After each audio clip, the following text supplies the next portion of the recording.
Selamat datang kembali di sesi pembahasan mendalam kita. Kali ini kita nggak cuma ngomongin permukaan aja, tapi benar-benar nyelam nih ke akar pemahaman kita soal sistem pertahanan tubuh. Sumber kita kali ini dari buku Elegant Defense ya, khususnya bagian yang ngebahas momen-momen awal banget waktu ilmuwan pertama kali ngintip cara kerja sistem ini. Terutama soal gimana tubuh kita belajar ngenalin mana kawan, mana lawan. Fokus kita kali ini ke para perintisnya. Ada cerita soal anjing yang baru makan, terus bintang laut yang diserang duri, sama pencarian peluru ajaib yang kayaknya obsesif banget. Misi kita, kayak lompat waktu gitu ya, balik ke abad 17 sampai 19, buat lihat langsung momen aha mereka yang jadi fondasi imunologi modern. Kita bakal fokus ke penemuan kunci soal pengenalan ancaman. Siap bongkar bareng-bareng? Siap dong, ini seru banget sih, kayak cerita detektif science gitu. Kita ngungkap rahasia di dalam diri kita sendiri yang dimulai dari pengamatan yang mungkin dulu kelihatannya, sederhana ya, tapi dampaknya gede banget buat ngerti gimana tubuh kita jaga diri. Oke, kita mulai yuk perjalanannya. Ke Italia Utara dulu nih, tahun 1622. Coba bayangin suasana lab zaman itu. Ada ahli anatomi, Gaspare Aselli, lagi ngelakuin pembedahan. Tapi bukan manusia, dia bedah anjing. Nah, ada detail penting nih. Anjingnya itu baru saja diberi makan dengan baik. Sebenarnya Aselli ini nggak lagi nyari sistem imun atau pertahanan tubuh loh. Betul, dia itu lebih ke arah pengen tahu soal pencernaan gitu, gimana nutrisi diserap gitu. Tapi pas lagi bedah, dia nemuin sesuatu yang, wah aneh banget buat dia waktu itu. Aneh gimana tuh? Jadi di antara usus anjing itu dia lihat ada jalinan pembuluh yang beda. Bukan kayak vena yang biru atau arteri yang merah karena darah, tapi ini warnanya keputihan, isinya kayak cairan susu. Nah ini bikin dia bingung, makanya dia sebut vena lactea atau vena susu. Cairannya disebut darah putih. Kenapa bisa bingung ya? Bukannya waktu itu udah mulai ada pemahaman soal sistem peredaran darah kan? Kayak karyanya William Harvey itu. Nah itu dia, justru karena pemahaman soal darah merah yang dipompa jantung lagi berkembang, penemuan pembuluh isinya cairan putih ini jadi anomali banget. Kok beda sendiri? Ini kayak ngasih petunjuk kalau ada sistem sirkulasi lain di tubuh. Penemuan Aselli ini ya meskipun awalnya agak diabaikan gitu, sempat memicu ketertarikan besar yang disebut limfomania. Limfomania. Wah, kayak tren gitu ya. Apa tuh yang terjadi pas periode itu? Haha, ya bisa dibilang gitu. Semacam demam limfa. Ilmuwan se-Eropa jadi penasaran banget sama pembuluh misterius ini, sama cairan putih di dalamnya yang sekarang kita tahu itu limfa atau getah bening, isinya banyak lemak kalau habis makan. Mereka jadi aktif nyariin pembuluh ini di hewan-hewan lain. Tapi ya, Sayangnya kenapa? rasa penasaran ini juga bikin mereka banyak melakukan viviseksi, pembedahan hewan hidup. Soalnya pembuluh limfa ini lebih gampang kelihatan pas hewannya masih hidup. Jadi ya ada sisi gelapnya juga. Banyak hewan jadi korban penelitian waktu itu. Wah iya juga ya. Tapi dari sisi ilmiahnya nih, penemuan vena susu Aselli ini signifikansinya apa dong? Meskipun fungsinya belum jelas. Gede banget. Meskipun baru kerasa bertahun-tahun kemudian. Ini bukti konkret pertama kalau ada sistem sirkulasi kedua di tubuh kita selain darah. Sistem limfatik namanya. Sekarang kita tahu ini vital banget, bukan cuma buat angkut lemak, tapi jadi jalan utama buat sel-sel imun patroli. Cuma ya itu, zaman Aselius fungsi imun ini belum kepikiran sama sekali. Dan ironisnya, penemuan penting ini sempat kayak dilupain gitu aja ya. Betul banget, sempet kayak tertidur gitu, puluhan tahun nggak ada yang bahas lagi. Fungsi sebenarnya, termasuk peran di imunitas, baru pelan-pelan keungkap jauh setelahnya. Ini contoh klasik di sains sih.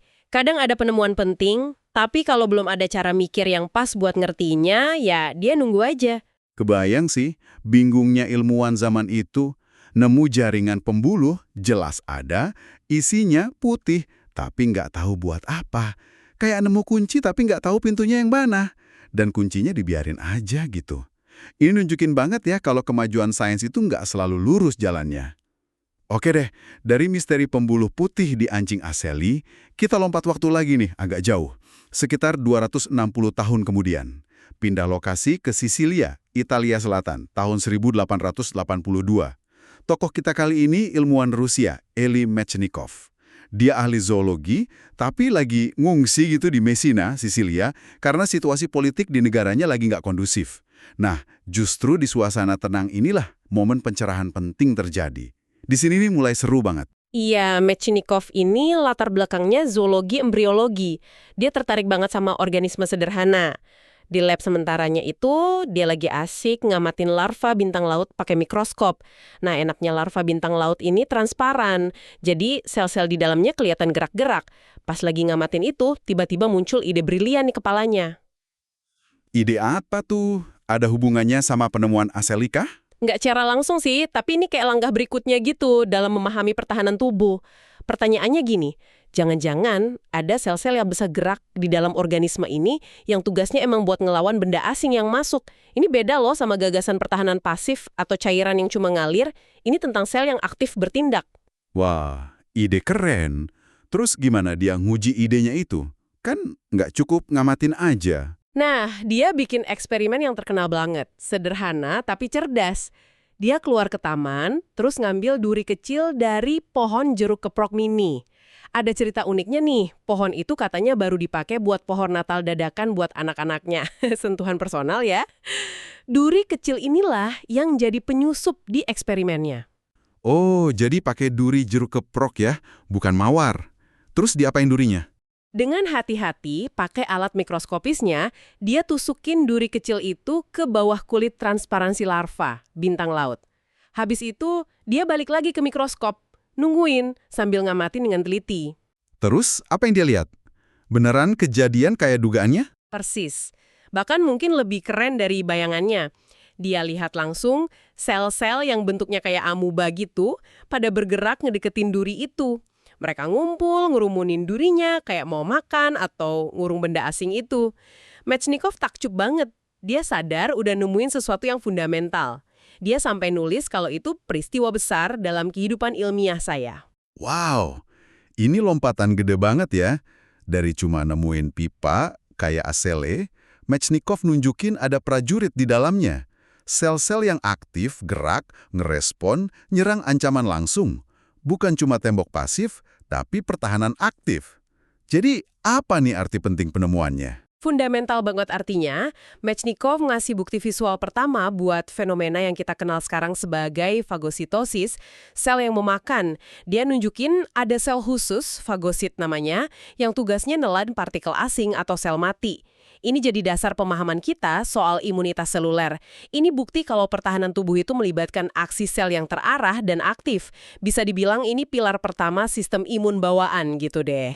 Dari anjing ke bintang laut, makin fokus ke level sel ya. Tapi penemuan Mechnikov ini kan langsung bikin mikir lagi, ya nggak sih?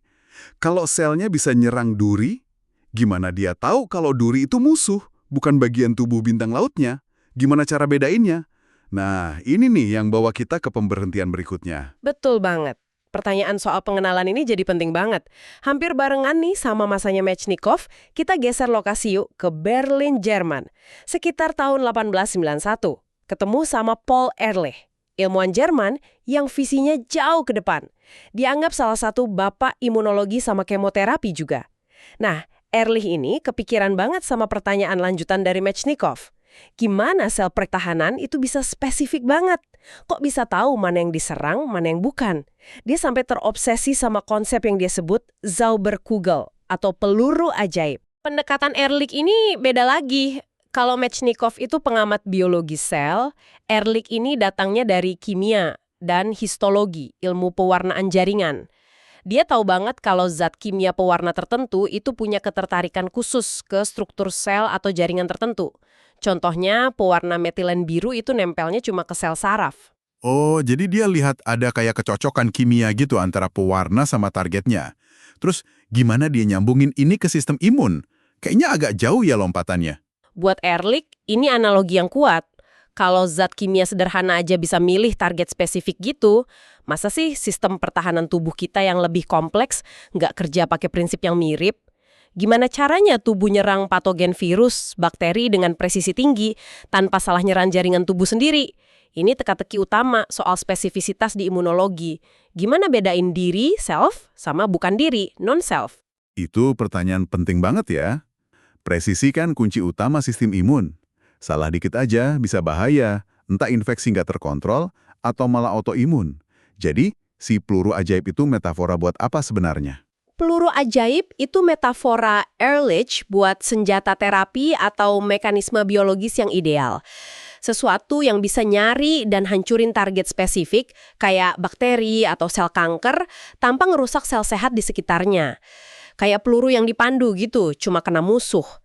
Nah, dalam konteks imunologi, Ehrlich ngebayangin ada reseptor atau rantai samping di permukaan sel imun yang secara kimia cocok sama molekul di permukaan patogen, kayak kunci sama gembok. Interaksi spesifik inilah yang menurut dia micu respons imun. Jadi dia lagi nyari dasar molekuler dari spesifisitas respons imun itu. Dan pencarian peluru ajaib ini dampaknya jauh banget ya ke depan, bukan cuma buat ngerti imunologi, tapi juga pengembangan obat. Senyawa kimia, idenya soal target spesifik ini jadi dasar buat terapi antibodi modern. Antibodi monoklonal yang kita pakai sekarang buat kanker, autoimun, itu kan wujud nyata dari mimpi Ehrlich, soal senjata biologis yang super target. Jadi dari cuma ngamatin pewarna nempel di sel, dia bisa ngerumusin prinsip yang revolusioner. Luar biasa sih kalau dipikir-pikir, ketiga penemuan ini, Asili, Mechnikov, Ehrlich, meskipun jarak waktunya jauh, hampir 3 abad ya, dan dari bidang beda-beda, anatomi, zoologi, kimia, ternyata nyambung semua dan ngebangun fondasi pemahaman kita. Coba kita rangkai lagi yuk benang merahnya. Oke, kalau kita lihat urutannya, Aseli ya meskipun nggak sengaja dan sempat dilupain, dia nunjukin ada infrastrukturnya dulu nih, sistem limfatik. Ada jalan raya kedua selain pembuluh darah, yang tentu buat pergerakan sel imun nantinya.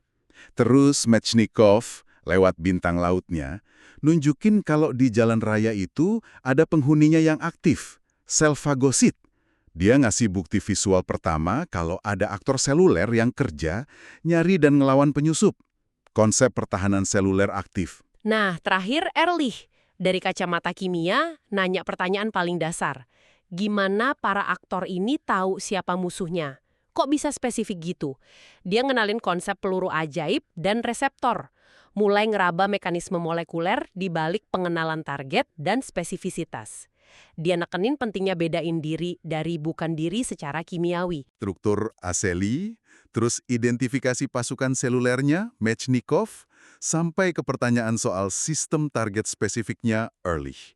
Dari pengamatan nggak sengaja di anjing, sel bintang laut yang marah sama duri jeruk keprok, sampai mikirin target molekuler pakai analogi pewarna. Para perintis ini pelan-pelan nyusun kepingan puzzle pertama soal kecerdasan sistem pertahanan kita. Menarik banget ngikutin gimana langkah-langkah fundamental ini dibangun. Nah, buat Anda yang dengerin, bagian mana nih yang paling ngena dari cerita-cerita ini? Kenapa menurut Anda ini penting? Kita udah jalan-jalan nih ke masa lalu, ngelihat beberapa momen awal banget dalam sejarah pemahaman sistem imun kita. Dari vena susu misteriusnya Aseli, sel bintang lautnya Mechnikov yang beraksi, sampai konsep peluru ajaib Ehrlich yang visioner. Mereka ini benar-benar ngebuka pintu pemahaman kita ya. Organ pasif aja, tapi punya sistem yang dinamis, cerdas, buat aktif deteksi, kenali, dan respon sesuatu yang asing. Ada infrastrukturnya, limfatik, ada sel aktifnya, fagosit, dan ada spesifisitasnya yang luar biasa. Ini semua jadi fondasi buat semua kemajuan imunologi sampai sekarang, dari vaksin sampai terapi kanker. Nah, sebagai penutup nih, ada satu hal yang mungkin seru buat direnungkan bareng. Kita lihat kan, penemuan-penemuan dasar ini sering muncul dari hal yang nggak disangka-sangka. Pas ilmuwannya lagi nyari hal lain malah. Ehrlich nyari soal pencernaan, Mechnikov soal perkembangan larva. Ehrlich soal pewarna. Betul, ini jadi mikir ya. Jangan-jangan penemuan besar berikutnya soal cara kerja tubuh kita, entah soal imun, otak, atau penuaan, itu lagi nunggu ditemuin di tempat yang nggak kita duga sama sekali. Mungkin dari ngamatin organisme sederhana yang kita anggap remeh, atau dari data yang dikumpulin buat tujuan lain, atau malah dari bidang ilmu yang kelihatannya nggak nyambung sama biologi. Sesuatu buat direnungkan deh soal sifat penemuan ilmiah yang kadang nggak terduga dan lahir dari rasa ingin tahu yang terbuka. Terima kasih banyak sudah menyimak pembahasan mendalam kita kali ini. Sampai jumpa di kesempatan berikutnya.